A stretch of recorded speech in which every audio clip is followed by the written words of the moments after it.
Hello, welcome और बहुत बहुत स्वागत है आपका। आप देख रहे हैं कंज्यूमर अड्डा और आपके साथ मैं हूं विपिन भट्ट, हाजिर है लेकर आपका ये फेवरेट शो। और जहां पर इस वक्त जारी है एक स्पेशल सीरीज, और वो है कि आप इस वक्त अपने करियर के उस मुकाम पे, अपनी पढ़ाई लिखाई के उस मुकाम पे खड़े हैं जहां आपको एक स्ट्रीम में एक पर्टिकुलर कोर्स का सिलेक्शन करना है और आगे जाके ये आपके करियर की नींव बनेगा।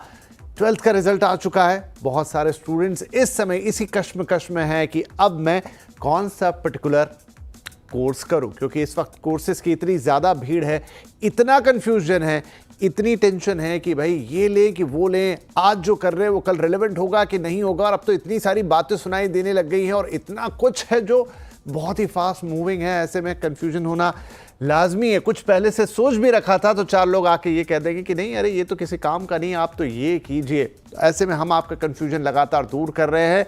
ह्यूमैनिटीज़ यानी कि आर्ट्स और उसके बाद कॉमर्स की बात करने के बाद फाइनली आज बात हो रही है साइंस की। साइंस की पढ़ाई, करियर और कमाई। हम आपको गाइड करेंगे कि अगर आपने साइंस स्ट्रीम ले रखा है और 12th में हो गए हैं आप अच्छे नंबरों से पास, तो अब आपके लिए आगे कौन कौन से कोर्सेज के दरवाजे खुल रहे हैं और ऐसे कौन से फ्यूचर रेडी कोर्सेज होंगे और आपकी अप्रोच क्या होनी चाहिए किसी भी कोर्स सिलेक्शन के वक्त, ताकि आप एक बढ़िया फ्यूचर तैयार कर पाएं, उसकी नींव आज रख पाएं। तो आज अपने इस फाइनल एपिसोड में इस सीरीज के हम बात करेंगे साइंस के स्टूडेंट्स के लिए कि वो क्या क्या कर सकते हैं। और ये बातचीत करने के लिए हमारे साथ आज दो खास मेहमान हैं, कैरियर कोच मैरी हिवाले और कैरियर काउंसलर डॉक्टर विवेक जैन। आप दोनों का बहुत बहुत स्वागत है।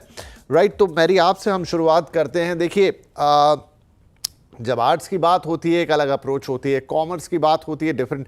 अब साइंस एक ऐसी चीज़ है जहाँ पर इस वक्त सबसे ज़्यादा हलचल है। एआई का आगमन हो चुका है और बहुत सारी चीज़ें हो रही हैं, लेकिन चूँकि साइंस में जब आप जाते हैं तो बहुत सारा मामला है। टेक्निकल कोर्सेज हैं, इंजीनियरिंग है, टेक्नोलॉजी है, सिंपल बीएससी और इस तरह की डिग्रीज होती हैं।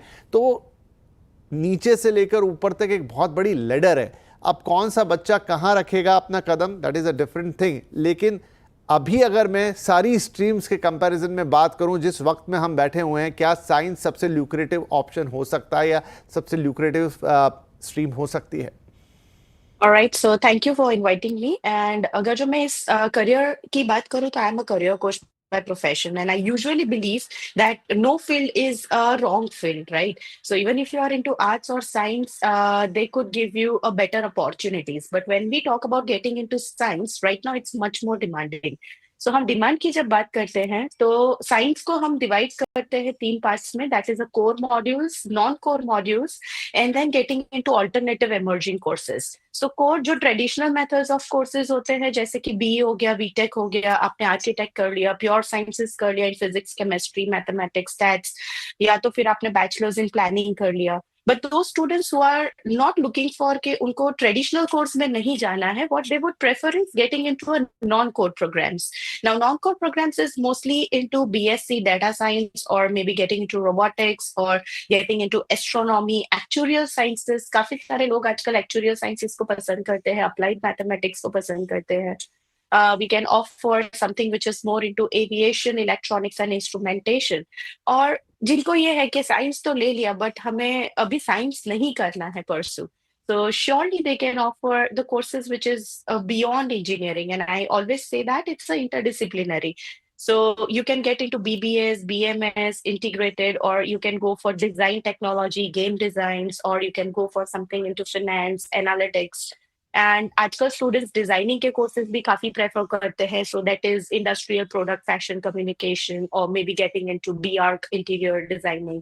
And then there are the students who prefers to go for commercial pilot license, or maybe they would love to get into Indian Air Force or Merchant Navy, kind of a thing. So yes, it has been divided into three segregations.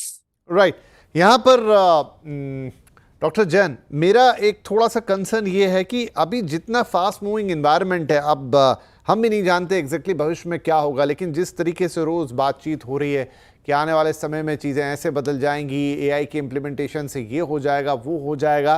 तो एक report भी हालिया में हमने की थी और उसमें ये था कि आप प्रिडिक्ट नहीं कर सकते कि आज से 5 साल बाद जॉब्स की जो टाइप होगी या जो रिक्वायरमेंट होगी या जिस तरह का काम हो रहा होगा वो क्या होगा, क्योंकि सब कुछ इतना तेज़ी से बदल रहा है। ऐसे में साइंस के स्टूडेंट्स को आज क्या अप्रोच लेनी चाहिए? विपिन जी, सबसे पहले नमस्कार। और चैनल का बहुत बहुत शुक्रिया कि ये ऐसे वक्त पे आप लोग ये प्रोग्राम लेके आए हैं कि बच्चों का अभी 12th का रिजल्ट आया है। और ये प्रोग्राम ना सिर्फ मुझे ऐसा लगता है कि 12th के बच्चों के लिए बड़ा यूजफुल है, साइंस वाले बच्चों के लिए, जो बच्चे अभी 11th में आए हैं उनके लिए ये प्रोग्राम बहुत अच्छे समय पे आया है। उनको ज्यादा एक समय मिल पाएगा अपनी प्लानिंग के लिए। तो आपके प्रश्न पे आता हूँ, आपका कहना है कि एआई हमारे लिए क्या चैलेंजेस लेके आ रहा है, क्या स्कोप लेके आ रहा है। देखिए, मुझे ऐसा लगता है कि हमने वो समय देखा है जब 90s की अगर हम बात करें, तो कभी कंप्यूटर्स का आगमन जब हुआ था तो ये हुआ था कि भाई कंप्यूटर्स आ गए, अब तो बड़ी जॉब तो बड़ी कम हो जाएगी, क्योंकि जो सारे मैनुअल काम है कंप्यूटर करने लगेगा। अब मान लीजिए कोई काम 10 लोग कर रहे हैं तो वो, या 20 लोग कर रहे हैं, वो एक कंप्यूटर करेगा। अच्छा, यही इसी तरह की एप्रिहेंशन अब एआई के आने से हो रही है। लोग कह रहे हैं कि भाई एआई कर देगा, एआई वो कर देगा, एआई जॉब्स खा जाएगा, एआई की वजह से जॉब्स कम हो जाएंगी। जो काम आपका 100 लोग कर रहे हैं वो एआई का एक एप्लीकेशन कर देगा। मेरा मानना यह है कि जब कोई नई चीज आती है तो उसके साथ उसके अवसर भी आते हैं। तो आप देखिए, खुद ही देखिएगा कि एआई अपने साथ बहुत सारे अवसर लेके आया। हमें एआई को एज ए थ्रेट नहीं लेना चाहिए, हमें एआई को एज ए अवसर लेना चाहिए। आप देखिए कितने सारे ऐसे कोर्सेज हैं। अगर हम लोग बात करें कि आज से हम 5 से 10 साल पहले सुनते थे कि बीटेक सीएस से करना है बस, लेकिन आज के समय में सीएस में ही इतने स्पेशलाइजेशन है, जिसमें से एक स्पेशलाइजेशन आपका एआईएमएल भी है, artificial intelligence and machine learning. और भी बहुत सारी ऐसी चीजें हैं जो एआई पे बेस्ड है। यानी एआई हमारे लिए थ्रेट नहीं लेके आ रहा है, एआई हमारे लिए और अवसर लेके आ रहा है। यानी आपको एआई से भागना नहीं है, एआई को फेस करना है और एआई के अनुसार अपने आप को ढालना है।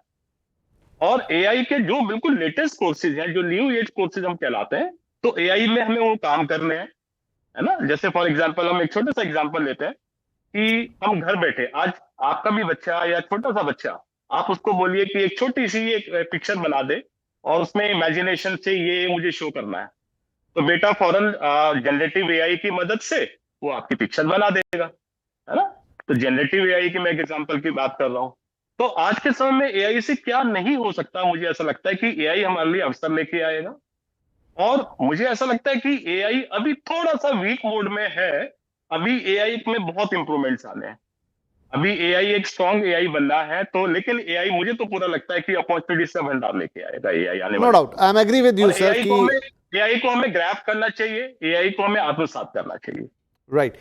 और शायद ये मौका साइंस के स्टूडेंट्स के पास सबसे ज़्यादा है बजाय किसी और स्ट्रीम के। लेकिन हाँ, जहाँ पर एआई का इस्तेमाल करना है तो डिज़ाइनिंग से लेकर लिखने पढ़ने और आगे और भी यूज़ केसेस आते जाएंगे जिन्हें हमें अडॉप्ट करना होगा। Right, come back to this stream. यहाँ पर मैरी ये बताइए कि जैसा हमने शुरू में भी डिस्कस किया, आपने काफ़ी सारे कोर्सेज बताए भी कि जिन्होंने साइंस में लेकर सीधे कोई इंजीनियरिंग कॉलेज में दाखिला ले लिया या आईआईटीज़ में निकल गए, वहाँ तो चीज़ें बहुत क्लियर होती हैं, या फिर उन्होंने एमबीबीएस के ज़रिए डॉक्टर की पढ़ाई ले ली या वहाँ एडमिशन ले लिया। लेकिन जो बाकी बच्चे बचते हैं उनको इस वक्त किस तरह के करियर ऑप्शन या कोर्सेज की तरफ देखना चाहिए? जो देखिए, अगेन इतने कोर्सेज हैं जिनके लिए मतलब बच्चा कंफ्यूज हो जाता है कि मैं क्या करूं क्या ना करूं। कई बार एक्सपर्ट्स ये भी कहते हैं कि अपने आप को देखो, लेकिन वो अपने आप को देखना भी इतना आसान नहीं है। अगर बच्चे को लगता है अच्छा ये भी कर सकता हूं, ये भी कर सकता हूं, ये भी कर सकता हूं, वो भी बहुत कोई सिंपल चीज़ नहीं है। बट ट्रेंड क्या कह रहा है?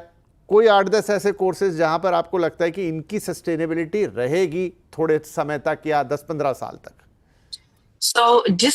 जिस तरीके से एआई आगे बढ़ रहा है, एआई तो ऑफ कोर्स रहेगा जैसे विवेक जी ने बताया, but of course there are certain काफी सारे ऐसे कोर्सेज है जैसे कि रोबोटिक्स हो गया। रोबोटिक्स अगर जो आप देखें तो ऑटोमेशन एंड रोबोटिक्स काफी आगे बढ़ रहा है। If you look into the subject जैसे वेब डेवलपमेंट हो गया, ऐप डेवलपमेंट्स हो गया, सो ये ट्रेडिशनल थे, बट इसमें एआई के दौरान काफी सारे इम्प्रूवमेंट्स आए हैं। डिजाइनिंग की जब हम बात करते हैं तो पहले का दौर ये था कि हम लोग pen and paper based designing करते थे। अभी पूरा आर्टिफिशियल इंटेलिजेंस एंड ऑटोमेशंस के ऊपर डिजाइनिंग होता है। एक छोटा सा एग्जांपल देना चाहूंगी कि जब स्टूडेंट्स फैशन डिजाइनिंग करते हैं सो उनके पोर्टफोलियो हम पहले स्केचेस से करते थे। अभी काफी सारे बड़े फैशन डिजाइनर हैं जहां पर इफ उनको आपका नाप लेना है तो उनके पास एक ऑटोमेटेड मशीन्स है, आप खड़े रहो और ऑटोमेटिकली आपका नाप ले लेते हैं। सो कहीं ना कहीं हर फील्ड के अंदर आपको ये अपॉर्चुनिटी मिलती है। और अबव दैट फार्मेसी, बायोटेक्नोलॉजी, और हम अगर जो बात करते हैं genomic sciences, tissue engineering and tissue sciences, ये काफी सारे नीश प्रोग्राम्स है कि जहाँ पर आजकल स्टूडेंट्स प्रेफर करते हैं कि उनका रिसर्च दौर बढ़ता जाए, और they prefer that. So pharmacy research, tissue sciences, ये भी एक सब्जेक्ट है, बायोमेडिकल साइंसेस, जिनमें स्टूडेंट्स का फोरकास्टिंग ज्यादा रहेगा और स्टूडेंट्स कुड प्रेफर ट्रेडिशनल के ऊपर ये सारे कोर्सेज को, which is known as integrated subjects, to opt for. Jain साहब, अब जब बात आती है कि आपको, देखिए कोर्सेज तो अवेलेबल हैं, बहुत सारी जगह पर हैं, लेकिन उनको आप किस कॉलेज से करें ये भी मैटर करता है। अगेन शायद वहाँ पर या तो एंट्रेंस लगेगा या क्यूट जैसा एग्ज़ाम देना होगा या फिर आपके कट ऑफ कम आएंगे, लेकिन फिर भी जब इंस्टीट्यूशन के सिलेक्शन की बात आती है उसमें छात्र कैसे आगे बढ़े? देखिए, इंस्टीट्यूट में जब हम लोग इंस्टीट्यूट के सिलेक्शन की बात करते हैं तो हमारे दिमाग में सबसे पहले जो चीज आती है वो आईआईटीज आते हैं। आईआईटीज के बाद हमारे मन में आते हैं एनआईटीज, ट्रिपल आईटीज। लेकिन आप खुद सोचिए कि क्या इतने हमारी नंबर ऑफ सीट्स हैं कि इतने बच्चों को वो वहां पर एडमिशन दे सके। तो इंस्टीट्यूट का सिलेक्शन तो बहुत इंपॉर्टेंट है, लेकिन इंस्टीट्यूट में इतने नंबर ऑफ सीट्स नहीं है आज के समय में। तो मेरा मानना यह है कि इंस्टीट्यूट का सिलेक्शन इंपॉर्टेंट है, लेकिन अगर आपको अच्छा इंस्टीट्यूट नहीं भी मिल पाता, जैसे बीटेक्स के लिए आप देखिए कि अगर सबसे अच्छी ब्रांचेस की बात करें, हम लोग सीएस की बात करें, इलेक्ट्रॉनिक्स एंड कम्युनिकेशन की बात करें या एआईएमएल की बात करें, तो आप देखिए मात्र 15,000 में, 20,000 में सीट सारी फिल हो जाती हैं। तो बच्चों के पास उसके बाद क्या ऑप्शन बचते हैं? बच्चों के पास उसके बाद ये ऑप्शन बचते हैं कि वो प्राइवेट इंस्टीट्यूट्स में जाएं, जहाँ की फीस बहुत ज्यादा है। तो ऐसे में मेरा मानना यह है कि हम इंस्टीट्यूशन के पीछे ना भागे, क्योंकि इंस्टीट्यूशंस की अपनी लिमिटेशंस है। प्राइवेट इंस्टीट्यूशन की फीस हर एक कोई अफोर्ड नहीं कर पाता। देखिए, बहुत महंगा बैठता है। अगर हम लोग नॉर्मली किसी अच्छे इंस्टीट्यूट से या कोई भी गवर्नमेंट इंस्टीट्यूट से हम लोग 8 से 10 लाख में बीटेक कर सकते हैं, तो प्राइवेट में ये जाके 15 से 20 लाख में या इससे भी ज्यादा में बैठती है। तो ऐसे में एक तरीका ये भी हो सकता है, या तो अगर आपकी अफोर्डेबिलिटी अच्छी है तो आप प्राइवेट में जा सकते हैं, लेकिन इसके बाद अगर नहीं जा सकते तो आप बीएससी कीजिएगा। बीएससी में भी बहुत अच्छे मौके हैं आज के समय में। कोई ऐसा कोर्स नहीं है जो आप बीएससी में नहीं कर सकते। आपको डेटा साइंस करना है, बीएससी में कीजिएगा। आपको बिजनेस एनालिस्ट करना है, बीएससी में कीजिएगा। आपको एआईएमएल करना है, बीएससी में कीजिएगा। फर्क इतना ही तो है कि वो बीएससी 3 साल का है और बीटेक 4 साल का होता है, ये डिफरेंस है। लेकिन आप क्या कर सकते हैं, उसको कैसे कॉम्पेंसेट कर सकते हैं, आप उसके साथ शॉर्ट टर्म कोर्स लगाइए बीएससी के साथ। एक फर्क ये भी आता है कि बीटेक बहुत कॉस्टली है, बीएससी बहुत सस्ता भी हो जाता है। सारे पेरेंट्स की अफोर्डेबिलिटी इतनी ज्यादा नहीं होती कि वो बीएससी के कोर्सेज में इतना पैसा लगा, बीटेक के कोर्सेज में सॉरी इतना पैसा लगा सके। बीएस जहां आपका बीटेक 15 से 20 लाख में हो जाता है, बीएससी आपका 4 से 5 लाख में होता है। तो ऐसे में आपका मेरा ये सजेशन रहता है बच्चों को कि आप बीएससी के साथ एड ऑन कोर्स कीजिएगा, शॉर्ट टर्म कोर्स कीजिएगा। बहुत यूजफुल है, बहुत रेलेवेंट है, आपकी एम्प्लॉयबिलिटी को बहुत बढ़ा देंगे वो कोर्सेज। कोई ऐसा कोर्स नहीं है जो आज के समय में अवेलेबल नहीं है। 3 महीने से लेके 12 महीने तक के कोर्सेज अवेलेबल हैं, सस्ते हैं। 15,000 से 10,000 से 50,000 तक ये कोर्स जाते हैं, बहुत सस्ते कोर्स पड़ते हैं और बच्चा इनको घर बैठे कर सकता है। सबसे अच्छी बात है ईज ऑफ डूइंग देम। आप इनको घर बैठे कर सकते हैं, ऑनलाइन कर सकते हैं। ऐसे बहुत सी कंपनीज हैं, ऐसे बहुत से इंस्टीट्यूशन हैं जो आपको ऑनलाइन कोर्स कराते हैं। और एक बड़ी अच्छी बात यह है, मैं जो आपको बताना चाहूंगा कि आज के समय में जो आईआईटीज हैं, इवन मैं कुछ आईआईटी फॉर एग्जांपल एक आईआईटी की बात कर रहा हूँ, आईआईटी चेन्नई, ये लोग बच्चों को कुछ ऐसे ऑनलाइन कोर्सेज कराते हैं कि जो बच्चे के प्रोफाइल को बड़ा एनरिच करते हैं। आपने कहीं से बीएससी किया, ठीक है, आपने बीएससी कर लिया, बच्चे के मन में कहीं ना कहीं रहता है जी मैं बीटेक नहीं हूँ, बीएससी कर रहा हूँ। लेकिन जब उसके प्रोफाइल में ऐड होता है कि हाँ मैंने आईआईटी से ये कोर्स किया है, तो उसका कॉन्फिडेंस भी बनता है, उसका प्रोफाइल भी रिच होता है और एक्सपीरियंस और नॉलेज तो उसकी जो बढ़ती ही। तो मुझे ऐसा लगता है इंस्टीट्यूशंस की अपनी लिमिटेशन है। अगर इंस्टीट्यूशन आपको अच्छा नहीं भी मिलता तो आप किसी इंस्टीट्यूशन से और किसी इंस्टीट्यूशन से कर लीजिए जो इतना अच्छा नहीं है। कोर्स मेरे हिसाब से बहुत मैटर करता है, आप अपनी पसंद के कोर्स में जाइए। इंस्टीट्यूशन से एक बार को समझौता किया जा सकता है, क्योंकि इंस्टीट्यूशन में आपकी एक लिमिटेशन है, आपकी सीमा है। आपके मार्क्स अच्छे नहीं है, इंस्टीट्यूशन आपको नहीं मिलेगा। लेकिन कोर्स अपनी पसंद का आप जरूर कीजिएगा। आप अच्छी अपनी पसंद का कोर्स करेंगे और छोटे को थोड़े बी ग्रेड से भी कर लेंगे तो आपके चांसेस बहुत अच्छे हैं, क्योंकि आपकी बिल्कुल। और पसंद अगर अपनी पसंद का कोर्स करेंगे तो उसमें आपका मन भी लगेगा, और एक बड़े का मन इंस्टीट्यूट में लगेगा। जाके अगर आप कुछ और करेंगे तो शायद आप उसे उतनी अच्छी तरह से ना कर पाएं। एक सवाल मेरी ये है कि बहुत सारी जगह आजकल इंटीग्रेटेड कोर्सेज है, मतलब आपका उसमें ग्रेजुएशन भी जुड़ा है और पीजी भी जुड़ा हुआ है। साइंस में इसके क्या ऑप्शंस हैं? सो इंटीग्रेटेड एक बहुत अच्छा ऑप्शन है कि जहाँ पर स्टूडेंट्स को दो स्पेशलाइजेशंस करने हैं। जैसे मैंने बिजनेस करना है और इंजीनियरिंग करना है, या इंजीनियरिंग के साथ फोटोग्राफी करना है, फोटोग्राफी के साथ मुझे वीएफएक्स करना है। तो वो डुअल डिग्रीज के भी ऑप्शन होते हैं कि जहाँ पर वो 4 साल में 2 डिग्री लेकर बाहर आते हैं। काफी सारे ऐसे भी ऑप्शन है कि जहाँ पर इंटीग्रेटेड मास्टर्स होते हैं, वेरिन कि आप 4 साल का बैचलर्स कर रहे हो, उसके साथ 1 और साल का एंट्री ले लेंगे तो आपको मास्टर्स डिग्री मिल जाएगा। बट ज्यादातर स्टूडेंट्स प्रेफर करते हैं कि वो बैचलर्स डिग्री के लिए जाए, and that too into dual degrees. सो कभी कभी क्या होता है कि आपने इंजीनियरिंग कर लिया, that is getting into environmental sciences, और उसके साथ साथ आपने सस्टेनेबिलिटी का एक सर्टिफिकेट कोर्स कर लिया। सो ये आपके रेज्यूम में एक एड ऑन हो जाता है। सो ये इंटीग्रेशन काफी इंपॉर्टेंट है। कभी स्टूडेंट्स बोलते हैं मुझे एआई पसंद है बट मुझे एआई में स्पेशलाइजेशन नहीं करना है, तो स्टूडेंट्स क्या कर सकते हैं, वो कंप्यूटर साइंस कर लेते हैं और उसमें पीजी के साथ इंटीग्रेट करके एआई का एक मॉड्यूल पढ़ लेते हैं, विच इज फॉर 6 मंथ्स या 1 साल के लिए। सो इससे क्या होता है कि स्टूडेंट की स्पेशलाइजेशन एबिलिटीज तो बढ़ी जाती है, रेज्यूम इफेक्ट भी हो जाता है, एंड अबव दैट उनके पास डुअल डिग्री का एक रेज्यूम में अपडेट हो जाता है, जिस दौरान वो लोग जॉब अप्लाई करते हैं तो उनकी स्किल्स जो है वो मल्टीप्लाई हो जाती है। जी, चलिए, तो ये कुछ चीज़ें हैं जिनका हमें हमारे जो साइंस के बच्चे हैं उन्हें ध्यान रखना चाहिए। एक छोटा ब्रेक यहाँ पर लेते हैं, लेकिन ब्रेक के बाद इस समय कौन से वो कोर्सेज हैं जो सबसे ज़्यादा डिमांड में है, मतलब कहाँ जॉब ऑफर्स आ रहे हैं, और आ रहे हैं तो पैसे कैसे मिल रहे हैं, ये दो बड़े मुद्दे होंगे जो अपने एक्सपर्ट से पूछेंगे। छोटा ब्रेक, ब्रेक के बाद बातचीत जारी रखें। Welcome back. साइंस की पढ़ाई, करियर और कमाई, आज बातचीत हो रही है साइंस स्ट्रीम पे हमारी इस खास सीरीज के अंदर। तो फटाफट कुछ और बातचीत कर लेते हैं। हमारे दोनों मेहमान हमारे साथ हैं।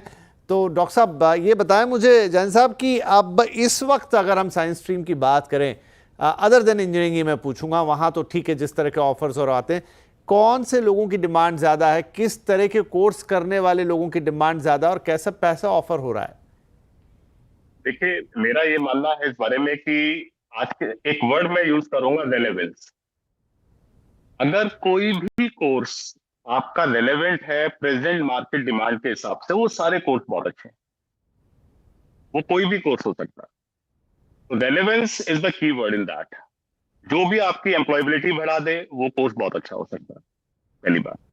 जैसे मैं आपका एक कैप्शन देख रहा था, 1 मिनट के लिए मैं छोटा सा आपको अलग से बात करना चाह रहा हूँ। जैसे मैंने आपका कैप्शन देखा कि कैरियर, कमाई, तो मैं इसमें एक और क्या जोड़ना चाहूंगा, काबिलियत।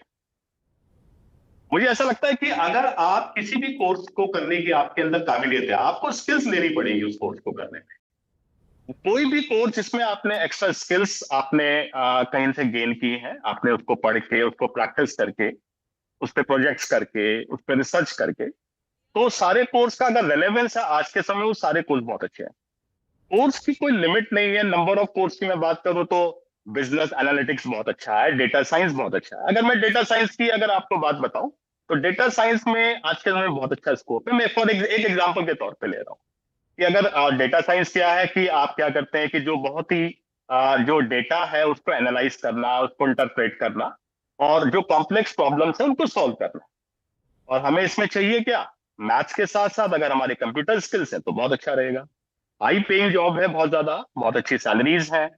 आप इसको करके क्या कर सकते हैं, डेटा साइंटिस्ट बन सकते हैं। डेटा साइंटिस्ट बनने का मतलब ये नहीं आप किसी आईटी फर्म में ही काम करेंगे, आप किसी आईटी कंपनी में ही काम करेंगे। आप किसी भी कंपनी में काम कर सकते हैं जहां इसकी रिक्वायरमेंट है। फॉर एग्जाम्पल, आप फाइनेंस में जा सकते हैं, आप हेल्थ केयर में जा सकते हैं, आप किसी टेक फर्म में जा सकते हैं, आप फिनटेक फर्म में जा सकते हैं, आप बिग डेटा के साथ काम कर सकते हैं, मशीन लर्निंग और डेटा माइनिंग में काम कर सकते हैं। और कोई आश्चर्य की बात नहीं है कि आप एक ऐसी टीम का हिस्सा होते हैं जो एआई चैटबॉट बना रहे हो, उसका हिस्सा बन सकते हैं। तो देखिए, मैं तो ये कहता हूं कि रेलेवेंस बहुत इंपॉर्टेंट है। आज के समय जो चीज रेलेवेंट है, जो लगता है मार्केट के हिसाब से जिसकी डिमांड है, मार्केट डिमांड और सप्लाई के हिसाब से चलती है, जिसकी डिमांड ज्यादा है और सप्लाई कम है, वो कोर्सेज ज्यादा अच्छे हैं और हाई पेइंग भी है। तो बीएससी आप करके डेटा साइंस कर सकते हैं, मैंने सिर्फ एक एग्जांपल लिया है। तो बीएससी आप सीएस में कर लीजिए, जरूरी नहीं आप बीटेक ही करें, बीएससी आप सीएस में कीजिएगा, मैथ्स से कीजिएगा, स्टैट्स से कर लीजिएगा, ठीक है ना। उसके बाद भी और बीटेक का तो ऑप्शन है कि आप बीटेक सीएस से करके कर सकते हैं चीज को। तो रेलेवेंस इज द कीवर्ड, मुझे ऐसा लगता है। तो जहां भी रेलेवेंट है वो कोर्सेज, नंबर ऑफ कोर्सेज की अगर बात करूं तो कोई लिमिट नहीं है। आप वीएफएक्स में जा सकते हैं, एनिमेशन में जा सकते हैं, आप, मैंने पहले भी नाम लिया है, बिजनेस एनालिस्ट आप बन सकते हैं, आप वेब डिजाइनिंग कर सकते हैं, आप डिजिटल मार्केटिंग कर सकते हैं, व्हाई नॉट। साइबर सिक्योरिटी देखिए, आज के समय में कितनी बड़ी समस्या है साइबर सिक्योरिटी की। राइट। आज के समय में आए दिन हमारे फोन्स हैक हो जाते हैं, हमारे अकाउंट्स हैक हो जाते हैं, हमारे हमारे पैसे हमारे अकाउंट से कट जाते हैं। साइबर सिक्योरिटी का मामला है, बहुत ज्यादा अच्छा है। फोरेंसिक साइंसेस की बात करें देश में, ठीक है, जो भी कुछ हो रहा है तो अपराध भी बढ़ रहे हैं, तो फोरेंसिक साइंस बहुत अच्छा कोर्स है। मुझे ऐसा लगता है कि हर कोर्स की जरूरत है, उसका रेलेवेंस आज के हिसाब से होना चाहिए, और हम लोग उसको अपडेट करते रहे आज के हिसाब से। जो आज के समय की डिमांड्स हैं, आज के समय की जो टेक्नोलॉजी है, उसके साथ हम उसको इंटीग्रेट कर पाए। जी, बढ़िया है। तो एट लास्ट यही क्वेश्चन, मेरा सवाल मेरा मैरी से भी रहेगा कि मैरी, अभी किस हिसाब से मतलब इनिशियल सैलरीज रहती हैं जो साइंस ग्रेजुएट्स हैं, चाहे वो फिर टेक्निकल साइड से हों तो ठीक है, नॉन टेक्निकल से मेरा मतलब है जिन्होंने बीटेक या बी वगैरह नहीं किया है, दूसरे कोर्सेज हैं जैसा सर अभी जिक्र कर रहे थे, किस तरह का पैकेज शुरुआत में मिलता है?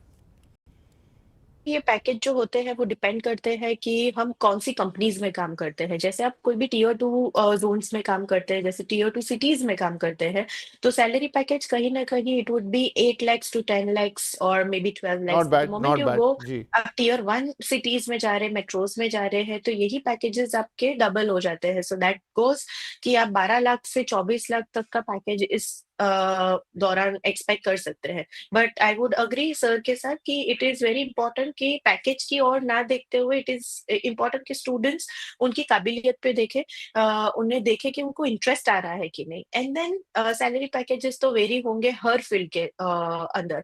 जैसे आप डिजाइनिंग कर रहे हो, आर्किटेक्चर कर रहे हो, तो इनिशियली आप है तो आपको सैलरी मिलेगा 6 से 8 लाख के बीच में। बट यही चीज आप थोड़े साल का एक्सपीरियंस लेके एंटरप्रेन्योर जर्नी शुरू करते हैं आपकी, तो आप उसको एक्सपेक्ट डबल और 3 टाइम्स भी कर सकते हैं। जी, तो चलिए, आई थिंक कि बहुत कुछ है साइंस के स्टूडेंट्स के लिए। अगर आपका किसी बड़े एग्ज़ाम के थ्रू किसी बड़े इंस्टीट्यूट में आपका सिलेक्शन नहीं हो पा रहा है तो उसमें चिंता की कोई और बात नहीं है। एट लास्ट जैन साहब, कुछ वर्ड ऑफ विजडम आप देना चाहेंगे, जहां पर बहुत सारे बच्चे सिर्फ इस बात से निराश हो जाते हैं कि उनका किसी बड़े इंस्टीट्यूट में, फॉर एग्जांपल आईआईटीज़ में या किसी रीजनल इंजीनियरिंग कॉलेज में या ट्रिपल आईटी में एडमिशन नहीं हुआ, क्योंकि साइंस लेते हैं तो मन में ख्वाहिश तो होती है कि एक दिन वो करेंगे, लेकिन हर कोई वो कर नहीं सकता। देखिए, इस बात का जवाब मैं 2 पार्ट में दूंगा, पर क्विकली देना होगा क्योंकि समय मेरे पास सिर्फ 1 मिनट का ही है। हाँ, मैं बिल्कुल जल्दी जल्दी अपनी बात को खत्म करता हूँ। अगर आप साइंस में ट्रेडिशनल किसी साइंस के सब्जेक्ट में नहीं जा पाते, आपको बीटेक नहीं मिल पाता, तो बीटेक, ऐसा नहीं है कि बीटेक अगर नहीं मिला तो दुनिया खत्म हो गई, ऐसा नहीं है। आप बीएससी के कोर्सेज में जा सकते हैं। अच्छा इंस्टीट्यूट नहीं मिलता, आप बी ग्रेड इंस्टीट्यूट में जाइएगा। इसके अलावा आप साइंस के स्टूडेंट के लिए स्काई इज द लिमिट, हम लोग अक्सर बोलते हैं। आप कोई भी ऐसा काम कर सकते हैं जिसमें साइंस की जरूरत नहीं है। आपका मन है आप बी आर्ट्स कर सकते हैं, आपका मन है आप बीबीए में जा सकते हैं।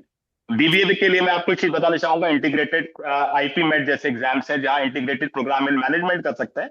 आप अंडर ग्रेजुएशन लेवल से ही मास्टर्स लेवल के लिए जा सकते हैं, यानी UG plus PG combined courses हैं। आप लॉयर बन सकते हैं। किसने मना किया है कि साइंस का स्टूडेंट लॉयर नहीं बन सकता? उसका मन है लॉयर बन सकता है। आज के समय तो इतनी अच्छी अपॉर्चुनिटीज है कि 5 साल में आपकी लॉ पूरी हो जाती है, अदरवाइज 3 साल प्लस 3 साल 6 साल लगते हैं। तो 5 साल में आपका क्लैट के थ्रू आप नेशनल लॉ यूनिवर्सिटीज में एडमिशन लीजिए ना। आपको लॉयर बनने से किसने रोका? आपके लिए कोई लिमिट नहीं है। मैं और शुरू में मैंने बताया था, आप बीएससी कीजिएगा, बीएससी आप अपने किसी भी पसंद की ब्रांच में कीजिएगा। जो ब्रांचेस सारी बीटेक में अवेलेबल है उनमें से बहुत सारी ब्रांचेस बीएससी में अवेलेबल है। फिर एड ऑन कोर्स कीजिएगा, अपने स्किल्स बढ़ाइएगा, अपने स्किल सेट्स पे काम कीजिएगा। जी जी, बिल्कुल जैन साहब। तो आप, मैं माफ़ी चाहूँगा क्योंकि मेरा समय समाप्त हो गया, लेकिन आपके इंस्पायरिंग वर्ड है जो काफ़ी बच्चों को इंस्पायर करेंगे। और अक्सर मैंने देखा है कि बहुत सारे बच्चे निराश हो जाते हैं थोड़ा कि अरे हमारा उसमें एडमिशन नहीं हो पाया, अब हमें सिंपल कोर्सेस। लेकिन साइंस आपने पढ़ाई है, देखिए साइंस पढ़ते ही हैं तो एक अलग तरीके का माइंड फ्रेम डेवलप होता है, एक अलग तरीके की अप्रोच डेवलप होती है। वो आपको सिर्फ करियर में नहीं, पूरी लाइफ में काम आती है। लेकिन एक ही चीज़ करेंगे, इंजीनियरिंग बनेंगे, ज़रूरी नहीं है। बहुत कुछ और भी किया जा सकता है साइंस के साथ, तो वो हमारे दोनों एक्सपर्ट ने बताया। और पे पैकेजेस और सैलरीज भी अच्छी है, बस जो भी कीजिए अच्छे से कीजिए, बढ़िया से कीजिए, अपने आप आपको आपका जॉब सर्च कर लेगा। बहुत बहुत धन्यवाद विवेक जैन साहब और मैरी हिवाले आपका। एंड आई होप कि हमारे बच्चों को ये आज का गाइडेंस काफ़ी काम आएगा और यहाँ से वो कोर्सेज वो फॉलो करेंगे जो आगे चल के उनके लिए एक बेहतर कैरियर की नींव बनेंगे। बहुत बहुत धन्यवाद इस कार्यक्रम में शामिल होने के लिए। नमस्कार।